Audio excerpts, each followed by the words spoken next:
Good morning, students of the 7th grade. My name is Ed and today we have a special class aqui. Nós temos aqui nossa aula especial hoje, que nós temos a Semana Afro no Centro de Mídias. E aqui comigo sempre o moderador de sempre, our moderator, João. Good morning, João. Morning, Ed. Everything okay? Fine. Good. Good morning, everybody. Hope you're fine there. And welcome to this special class. We have a special guest today. É isso aí. Lembrando os recadinhos, né? A gente está falando todas as aulas sobre o céu ali lá no Centro de Línguas. Então aparece, tem ali para aí. Acho que não tem o GCzinho aqui, mas vocês já viram nas aulas anteriores, a gente está sempre falando sobre o céu também. Mas para a gente aproveitar o tempo da aula, vamos lá no título da nossa aula, Voices from Africa, Uganda. A gente vai falar de Uganda hoje, as atividades, os materiais são os de sempre. E temos o repositório também. E vamos lá falar do nosso convidado. Nosso convidado é o Ari Mumikonoyedik. He's a teacher from Kigenzi High School in Kabale District, southwestern Uganda. He lives in the district of Kabale. He teaches chemistry and physics. He's also a senior man and chapel master. He has a bachelor degrees in physics and chemistry and also masters in education planning and management. Então, a gente vai falar aqui com o Ari Mumikonoye, e vocês mandem perguntas no chat sobre Uganda. Pode perguntar em português, pode perguntar em inglês, e aí o João vai estar aqui colocando as perguntas para vocês, e na sexta-feira, 12:30, a gente vai continuar essa entrevista. So, good morning, Dick! Good morning, Ed! How are you? I'm fine. How are you? I'm fine too. What time is it in Uganda? It is now 3:30 p.m. Okay. And yes. So tell us a little about Uganda, because people here in Brazil, they have never, some people have never heard about Uganda. So what can you tell us about Uganda? Uganda is found in Africa. Is a tropical country along the equator.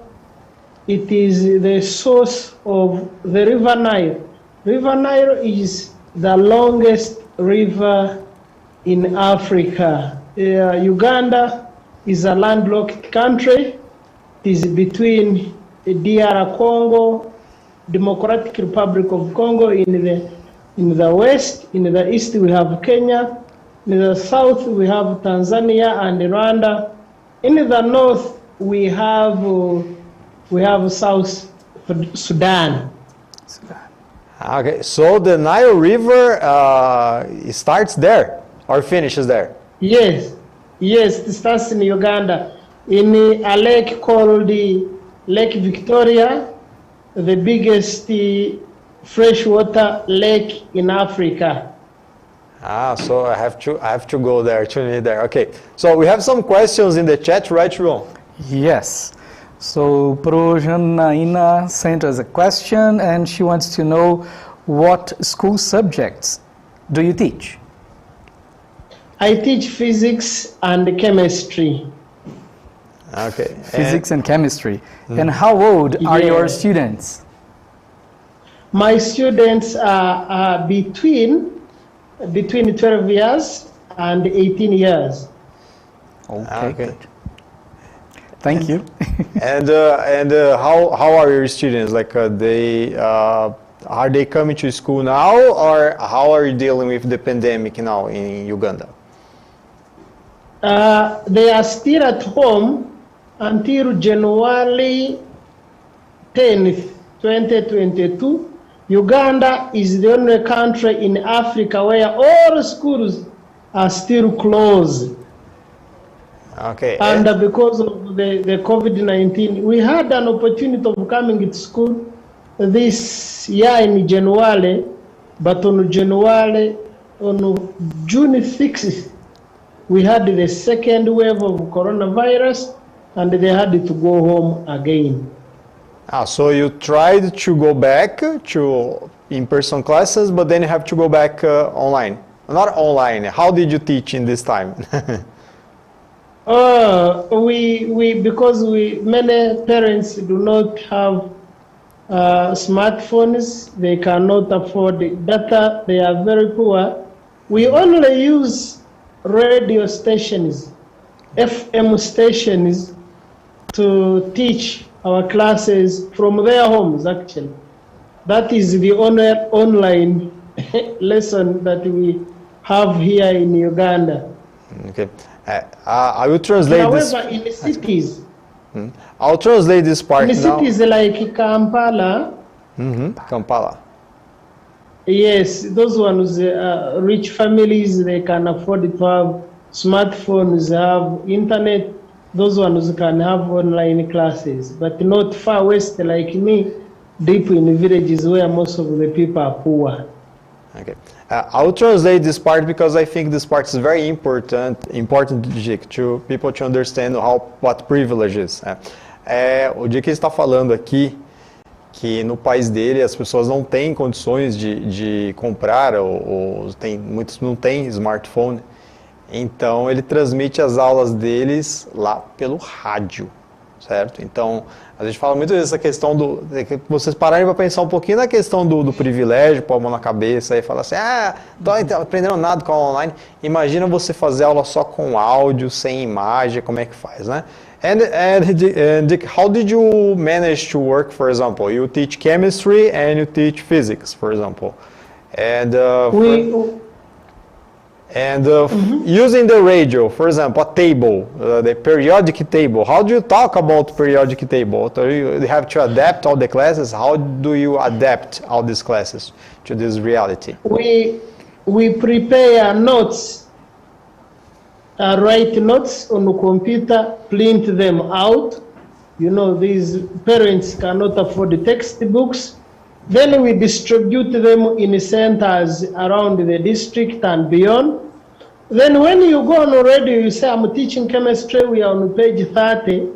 So when you are talking, they are using your notes, they are hearing the voice from the radio, but they are also following on the notes that you are having, or they are having.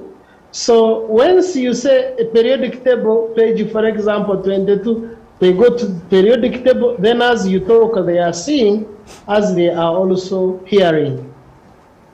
Ok. So you use another material to help you. Só lembrando, pessoal, que essa aula, a gente está focando em inglês aqui, na aula de sexta-feira a gente vai traduzir tudo que ele disser. Essa aula a gente vai focar um pouquinho mais na comunicação aqui mesmo, mas depois vocês podem entrar no YouTube e pegar a tradução. I was telling them that today's class we're going to focus on language or English class. And on Friday, we're going to translate everything that you say, okay, Jesus? But we have André here, our translator, that he is working bravely to translate everything for us. Thank you very much, André. Okay, so I have more questions, right, João? Yeah, teacher Davi Fernandes sent us a question, and he asked, what is the official language in your country? Our official language in our country is English. We are colonized by the British. Then we got independence in 1962, but since then English is the official language. Okay, thank you. And do you have other languages in Uganda? We have 57 local languages. Oh, so 57 local languages, not dialects, languages. Languages, yes. Yeah. Okay, and which other language do you speak there? For us, we speak Ruchiga. Ruchiga. Okay, and yes, we are Bantu speaking. Bantu people, Bantu speaking. They migrated from Cameroon. They went to Democratic Republic of Congo. Then they entered Uganda and the other parts of East Africa. Okay. And how do you say good morning in Bantu? They say Olereje. Olereje. Olereje. Olereje. Oh, yes. Okay. And how do you divide this language? So in each district or city, they have a different language, or which state? How is it? How do you know? And do you speak those languages at home? And then at school you speak English, or just in English on a daily basis? Different regions have got different languages. We have Bantu speaking. Bantu speaking, they have their language. Then we have those who migrated from Ethiopia went to Sudan, South Sudan, and entered Uganda, they also have different languages. So when I get within my country, Uganda, when I go to another district, for example, in the north or in the east, I get lost completely. I will appear as if I am in Brazil speaking Portuguese, which I don't know completely. So you have to speak a different language in another state, or you have to speak English? You have, some people are local enough that they have not gone to school, therefore they may not even know the language you are speaking, even when it is English. So some people don't speak English in Uganda, but everybody should. The official language is English, but some people don't. The official language is English. Okay, but it's possible. But those who have not gone to school, they can't speak English. Okay. Okay, it's so they can have problems if they don't speak English there too. Yes, yes. Okay. And the education is all in English too? All the material, all the books? All of the books, all of the materials are in English, except primary. I don't know how you call primary. Primary 1 to primary 4. That is the lower primary school. How do you call primary in Brazil? It's the same. Yes, primary, elementary school. Elementary, the same. Okay. P1, P4. They are allowed to study in their local languages because some research was made and they discovered that once children are good at their local languages, they can easily understand the foreign languages. We call it thematic curriculum here. How do you call it, sorry?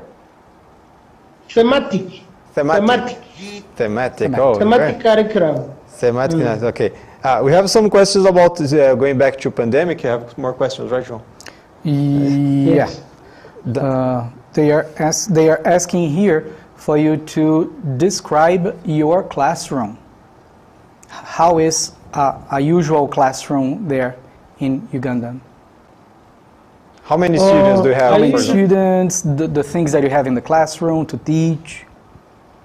Like a chalkboard, whiteboard? Okay. Our class in Uganda, you come with a chalk. We come with a chalk, white chalk mostly, but there is also colored chalk. Then there is a blackboard fixed properly on the wall. That is the only teaching aid that you have in the class. The rest, you have to come with them. If you want to use a projector, you have to go into the computer lab, but even in the classes there may be no sockets.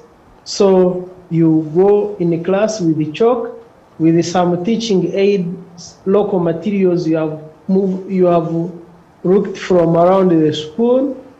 Then the chalker is there. Then the duster. The duster is what we use to rub the chalkboard once it is dirty.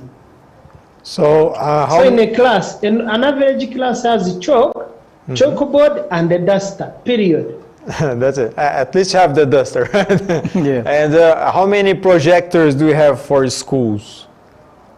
Our school has one projector, which I bought from USA, and I donated it. Yeah, the one you bought in 2015, I remember. Yes, that's what I donated, and that's what they have. Okay. Yes, I'll talk about ILAP now because I forgot to say. O Edmundo, quando ele participou de um programa que eu também participei, chama International Leaders of Education, né? Que é um programa que a gente viveu nos Estados Unidos. A gente ficou 5 meses lá. Foi de lá que eu conheci. Né? E os professores da rede também podem participar desse programa, né? I'm telling them that they can participate in ILAP, to tell them that they can enroll in ILAP. Now the name changed, but they still have. We have a question back to pandemic, right, João, from Janeiro? Yes, there is one. They say during the pandemic and the remote teaching, the distance learning teaching, how did you work with alphabetizing? I mean, teaching people how to read and write, literacy. I teach in a secondary school, and I teach chemistry and physics. But we had on the program, we had the teachers of English. Those are the ones who teach how to read and write. The way I said, we would distribute the materials so that the learners have them from their homes. Then you go on radio and teach as they follow through the hard copies you have distributed. So the nitty-gritties of teaching how reading and writing to those lower primary, I don't know how they were doing it, but basically that's what we are doing. Okay. I think this is really nice if we can translate that. Até traduzir essa parte aí que é importante, né, gente, que ele está falando que para traduzir da alfabetização, né, que é a pergunta que a professora Janaína perguntou, é alfabetização pelo rádio, né, então eles recebiam material e tinham que seguir pelo rádio o material, então vocês imaginam a dificuldade que é, né, você ser alfabetizado pelo rádio, né, então, de novo aí para vocês se conscientizarem aí sobre o privilégio de vocês aí, né, do centro de mídias, tá pela internet, tá na TV, né, tudo isso aí. A escola imprimia e distribuía no vilarejo, né, o material para que eles pudessem acompanhar pelo rádio. Então, quando a gente fala de aula online, né, de assistir pelo celular e tudo mais, a gente acha que, nossa, é muita aula, né, eu estou fazendo muita coisa, é muita coisa para eu estudar, né? Então, vamos pensar aí nessa parte que é bem interessante. É isso aí. Então, we have more questions, right, João? Okay. Yep. Yes. Da Fernanda aí. Okay. And Davi asked you if you speak Portuguese. Oh, I don't speak Portuguese. The Portuguese came to East Africa. At first, I think before Portuguese followed the Arabs, then the British came later and displaced everyone. So there is no one who speaks Portuguese in East Africa, I think. Although you speak English on a daily basis, are there words in Uganda that you speak that there is one that I know that's cabeça, but are there words from only Uganda using in the normally basis? Do you know what I mean? Like just slang, like slangs.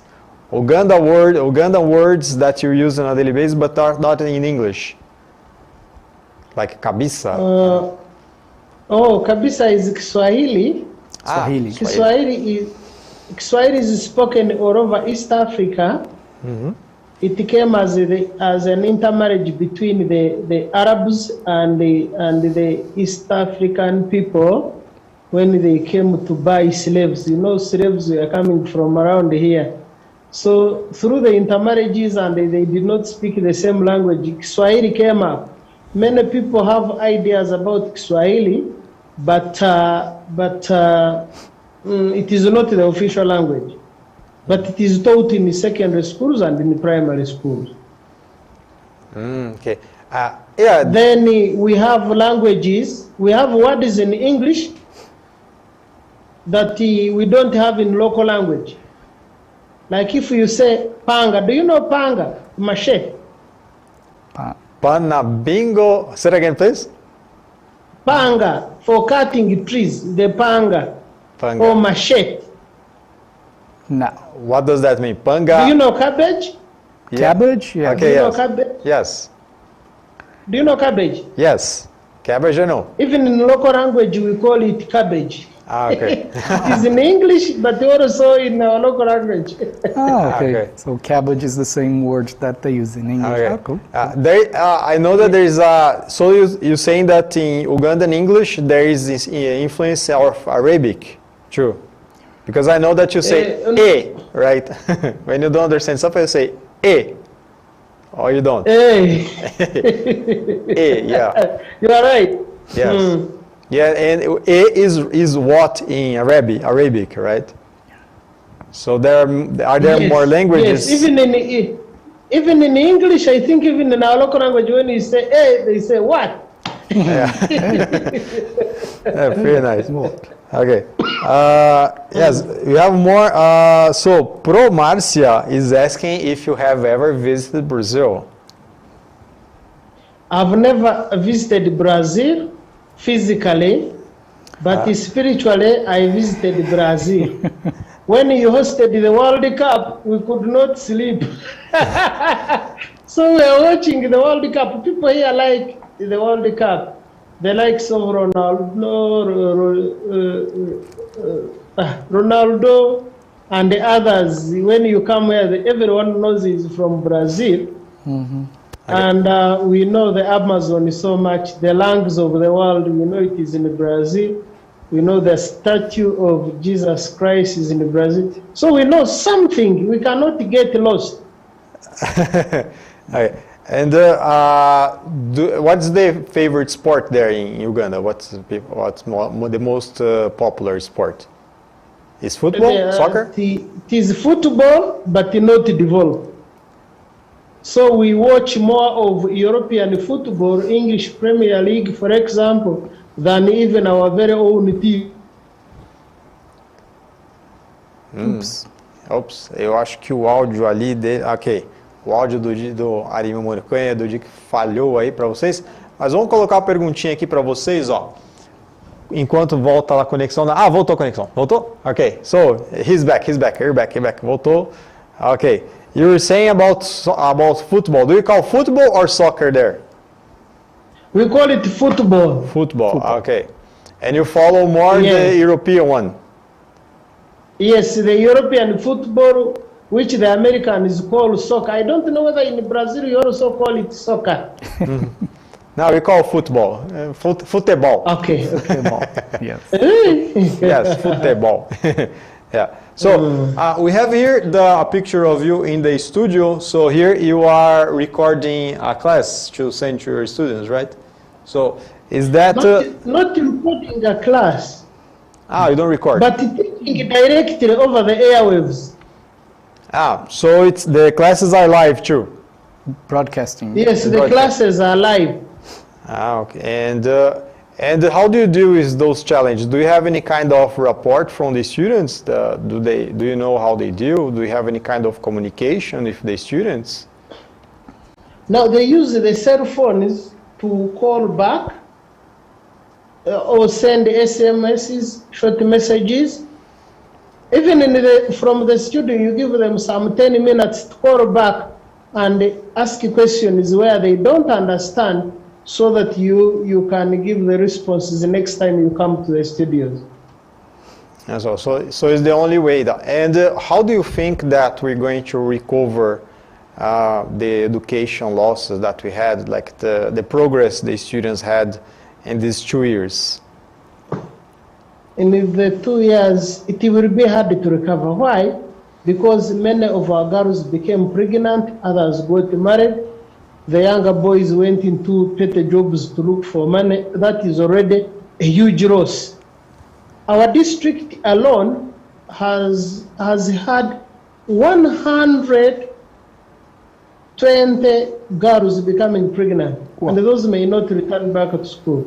However, when they report back at school, we shall see what the curriculum has, then we create extra lessons. Here we don't study on Saturdays, but I think the Ministry of Education is about to give an order that Saturday is an official day for teaching, so that we cover up. Then the other issue, our holidays between terms, we have 3 terms in a year, so our holidays take 1 month, so they will be reduced to only 2 weeks, so that you have more time of face-to-face learning with the children.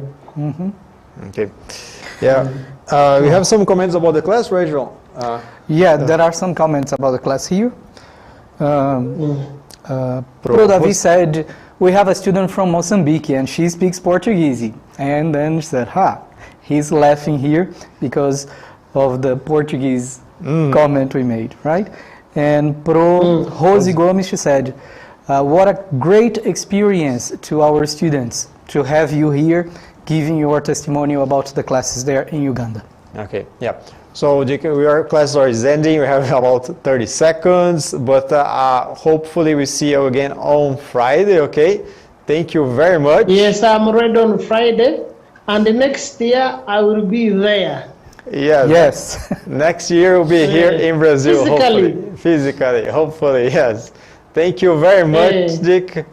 See you on Friday. Have a wonderful day. You too. You too. Thanks a lot for being with us. Thank you so much. Okay. That's you. Thank you, João. Thank you, Ed, for having me. Thank you, everybody. Okay. Bye, everybody. Não esqueçam de avaliar a nossa aula, não esqueçam de acompanhar na sexta-feira, aí a gente vai fazer as mesmas perguntas aí com tradução, vai ter a tradução e a professora Janaína, e continue acompanhando a programação aí da nossa Semana Afro. See you, thank you, bye bye.